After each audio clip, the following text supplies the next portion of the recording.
मुश्किल काम है ये इवेंट्स, लोगों को खुश करना। क्या कितना कर सकेंगी? शी सेड नहीं, मुझे बस शौक है और मुझे करना है। तो अच्छा ये लग रहा है कि आज जैसे अपनी मदद आप इनके लिए ना, मतलब जो इनका पहला इवेंट हुआ और मैंने खुद बोला कि यार 25 वन पर्सन के लिए 25 और खाना इतना ज्यादा, मतलब सारी डिशेस मेरे ख्याल में 4 से 5 डिशेस थी और 25, किसी में 20 भी गया, किसी में 15 भी गया। तो मैं इनको ये समझाने में लगी, मैंने कहा ये पहला इवेंट तो आपको नुकसान में जाएगा, बट शी सेड नहीं मुझे करना है, मुझे करना है। और इतना अच्छा गया कि आहिस्ता आहिस्ता वो खुद ही लोग ऐड ऑन होते गए। पाकिस्तान से एक्ट्रेस आई, वो भी खुद ही ऐड ऑन हो गई।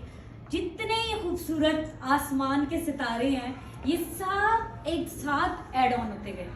इन सब ने मिल के सपोर्ट किया, मतलब हम अकेले कुछ नहीं हैं, रूबी जी भी अकेली कुछ नहीं है, आप लोग सबसे ज्यादा इस प्रोग्राम को टीम वर्क था। तो team work is dream work, बस ये कहूँगी। थैंक यू सो मच, अपने लिए तालियां बजा दो। Thank you so much. इस कपल के लिए जरा जोरदार सबकी तरफ से तालियां बजाएं। रूबी और रूबी, ये माशाल्लाह इनकी फैमिली यहाँ पे मौजूद है, अगर आप इकट्ठे करें, इनको इकट्ठा करें इनको, हम भी देखना चाहते हैं। देखिए एक बंदा अकेला मिलके कुछ नहीं कर सकता। रूबी जी आपको मैं माइक दूंगी, एक बंदा अकेला कुछ नहीं कर सकता, फैमिली बहुत मैटर करती है। तो रूबी की तरफ